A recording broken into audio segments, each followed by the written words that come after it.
Bonjour à tous. Alors aujourd'hui, petite vidéo sur la présentation de mon nouveau vélo.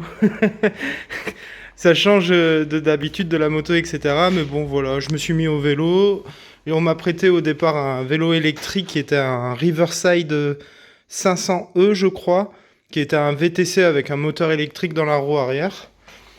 J'ai dû rendre le vélo parce que le propriétaire en avait besoin et je me suis fait un petit plaisir. Je me suis pas pris un vélo électrique car j'ai pas les moyens, c'est beaucoup trop cher pour moi. Et donc ce que j'ai fait, c'est que j'ai pris ce vélo-là qui est un Riverside 520. C'est un vélo de voyage en fait qui est fait pour le bikepacking. C'est pour ça qu'il y a le porte-bagages arrière d'origine. Donc ça c'est mis d'origine. Qui peut supporter jusqu'à 40 kg de poids, juste pour le porte-bagages. Le vélo, lui, il est homologué pour un poids de 170 kg, pilote plus charge. Sachant que moi, je fais 125 kg à peu près, habillé, donc tous les vélos classiques, on va dire, sont trop fragiles pour moi et je les abîme très vite à cause de mon poids. Et aussi parce que je n'hésite pas, quand il y a un trottoir ou quoi que ce soit, je vais pas forcément ralentir, je vais plutôt le sauter avec le vélo. Ça, c'est une vieille habitude d'avant mon adolescence. Je faisais énormément de vélo quand j'étais petit, beaucoup de VTT, de randonnée, etc.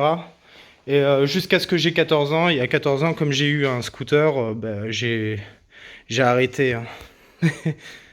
Alors, j'ai déjà mis quelques options sur le vélo. Donc, le porte-bagages, il est d'origine, comme je vous ai dit. Il existe aussi le même modèle de vélo.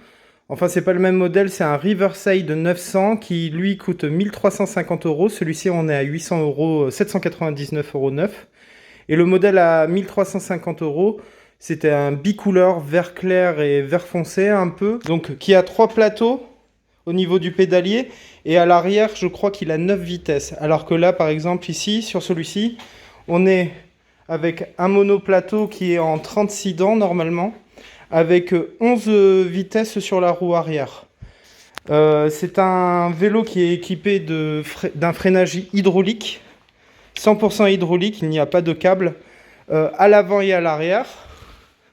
Normalement, c'est du Shimano. Ah non, Tektro, excusez-moi. Donc c'est un Tektro. On peut voir aussi que là, dans la roue avant, se trouve la dynamo qui va gérer le phare avant et le petit feu à l'arrière. Le petit feu à l'arrière, il a une particularité, c'est qu'il y a comme une petite pile en fait qui va accumuler de l'énergie et qui, lorsque vous arrêtez de pédaler, va permettre au feu arrière de rester allumé 3 à 4 minutes sans pédaler. Donc c'est par exemple quand vous poussez le vélo, etc. Dans tous les cas, tant que la roue avant est entraînée, vous avez de l'électricité. Mais bon, sur le modèle à 1350 euros, il y a un avantage supplémentaire, c'est que ici, il y a une prise USB pour le téléphone, pour pouvoir recharger le téléphone, ou en tout cas maintenir la charge. Alors moi, j'ai ajouté ici la protection de cadre. C'est pour protéger les rebonds de chaîne sur le cadre et pas rayer la peinture. On peut voir aussi ici que c'est un système d'axe de roue anti-vol. C'est-à-dire que si tu n'as pas les clés Allen, ben, tu ne peux pas retirer la roue à l'avant et à l'arrière. Ici, j'ai rajouté 2 porte-bidons bleus. Je voulais des oranges, mais ils sont plus faits par Decathlon. Donc j'ai mis les bleus. J'ai mis un petit bidon. On peut aussi ajouter un bidon sous le cadre, un porte-bidon ici, un porte-bidon là, et un sous l'étui de téléphone qui est juste ici. On voit les 2 vis. Les 3 vis là sont faites donc pour le porte-bagages avant. Le porte-bagages, si vous l'achetez, il faut aussi acheter le câblage qui est ici, qui va du phare avant au phare arrière, car le phare avant étant déplacé, il a besoin de plus de câbles. Plus du porte-bagages, on a aussi le choix de juste mettre des racks en aluminium pour pouvoir fixer un sac de chaque côté sans avoir le porte-bagages ici et du poids supplémentaire donc. Et hop, petite vidéo pour vous montrer comment le phare avant éclaire, pardon. Donc là, je suis en vitesse max, on pédale tout doucement, et là, petite rue, bien dans le noir. Et voilà.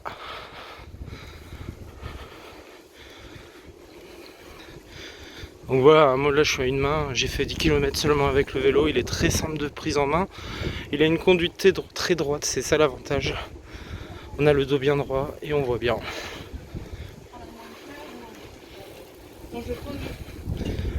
Hop, le petit trottoir. Olé. Ah, il éclaire bien. Hein. Et voilà, comme je vous ai expliqué, je pédale pas mais le phare reste allumé. Grâce à la petite batterie intégrée dans le feu arrière.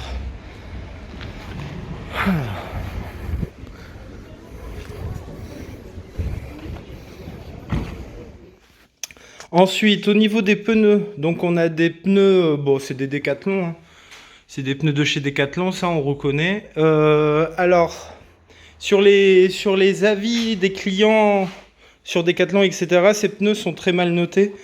Moi je trouve qu'ils sont assez larges, donc il y a beaucoup de contact au sol et ça rend le pédalage un peu plus difficile. Je pense les changer par des Hutchinson, ouais normalement c'est Hutchinson Touareg, qui sont des pneus un peu plus VTC pour faire un peu de chemin, etc. Qu'est-ce qu'on a d'autre? Après, là au niveau du guidon, donc ça c'est d'origine, les petites cornes. On peut les retirer et mettre des petits bouchons pour ne pas voir l'intérieur du cintre. La petite sonnette d'origine. Moi j'ai rajouté ce porte-téléphone car on peut y mettre le téléphone, on peut mettre une batterie et en plus en dessous on a encore un autre rangement qui s'est fait exprès pour les cadres de vélo. Et voilà, et là donc vous pouvez encore ajouter par exemple le porte-monnaie, des clopes, quoi que ce soit, tout en évitant d'avoir un sac à dos. Au départ je voulais ajouter un petit panier ou quelque chose comme ça, vous voyez comme ici là j'ai un panier mais il n'est pas pour moi. Vous voyez un petit panier comme celui-ci mais ça donne beaucoup de poids à l'avant du vélo et j'aime pas trop. Et aussi j'en ai déjà cassé un sur le précédent vélo donc c'est pour ça que là j'en ai un neuf. Et je pense juste rajouter le porte-bagages à l'avant. Ça c'est presque sûr, je pense que je vais l'acheter. Comme ça j'aurai les deux porte-bagages. Et le seul truc que je pensais ajouter aussi, c'est ici, ajouter une plateforme sur le porte-bagages pour avoir quelque chose de plus large. Et comme ça j'en pourrai en profiter pour faire les courses, etc. et pouvoir mettre beaucoup plus de choses sur le vélo. Donc c'est un vélo qu'on voit très rarement en magasin. Moi je l'ai trouvé sur internet, je vous avoue, j'ai regardé sur internet, j'ai beaucoup fouillé. Et pour moi ça a été le vélo idéal pour moi en fait, parce que je veux m'essayer à faire des plus longues distances et aussi pour profiter du bassin d'Arcachon. J'habite au bassin d'Arcachon donc je voulais profiter un peu plus. Donc au niveau des options, je vous ai parlé des porte-bidons, je vous ai parlé de la sacoche de téléphone. Je n'ai pas de compteur de vitesse parce que pour l'instant, j'en retrouve pas le besoin. Ce que j'ai fait par contre, c'est que j'ai ajouté une béquille latérale qui est normalement faite pour les vélos électriques. Chez Decathlon, vous avez plusieurs choix au niveau des béquilles. Et en fait, moi, j'ai choisi celle-ci. Hop, j'ai choisi celle-ci parce que elle est faite pour les vélos électriques et donc pour les vélos qui pèsent lourd. Sachant que moi, je compte quand même utiliser les porte-bagages de temps en temps. J'ai préféré mettre celle-ci plutôt que de mettre une petite béquille toute simple et au risque qu'elle se perce. Au niveau des jantes, normalement, ce sont des jantes classiques de chez Decathlon. Elles sont quand même bien renforcées. Enfin, moi, j'ai l'impression que c'est de la bonne qualité. On a le centre des roues, c'est du Shimano. À l'arrière, on a aussi le dérailleur, c'est un Shimano normalement. Attendez, je vérifie. Vous voyez, c'est un Shimano XLE normalement. Donc moi, selon les avis internet, j'ai vu qu'il y avait beaucoup de très bons avis sur ce dérailleur-là et sur les pièces qui sont utilisées sur ce vélo. Les autres petits points noirs que j'ai pu voir sur les avis des utilisateurs Decathlon, ça va être au niveau de la selle, qui est basique, on va dire.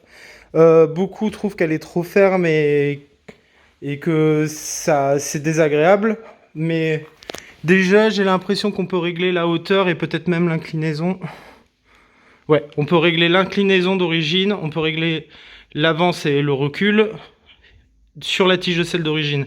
Certains, ce qu'ils font, c'est au lieu de changer la selle complète, ils ne changent que la tige de selle et ils mettent une tige de selle avec un amortisseur intégré.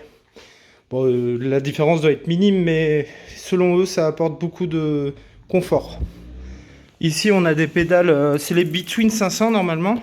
Elles sont toutes en plastique, mais elles sont très confortables et les picots étant démesurés, on va dire, ils sont quand même assez gros.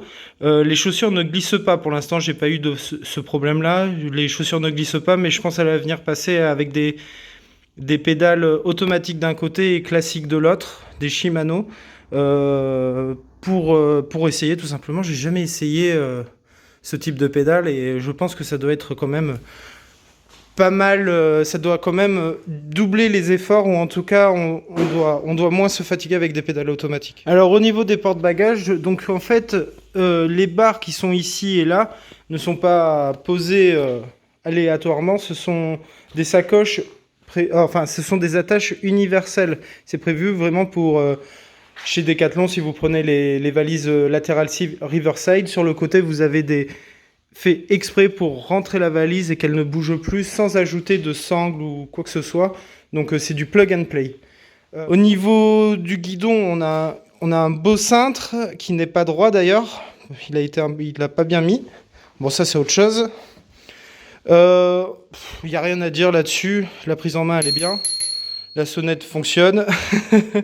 Les poignées sont très ergonomiques, même si très pratiques, très ergonomiques. Mais bon, ils font aussi des poignées comme celle-ci en liège et je pense que je vais acheter celle-ci.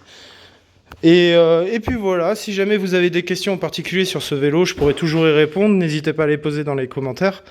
N'hésitez pas à vous abonner, à suivre la chaîne.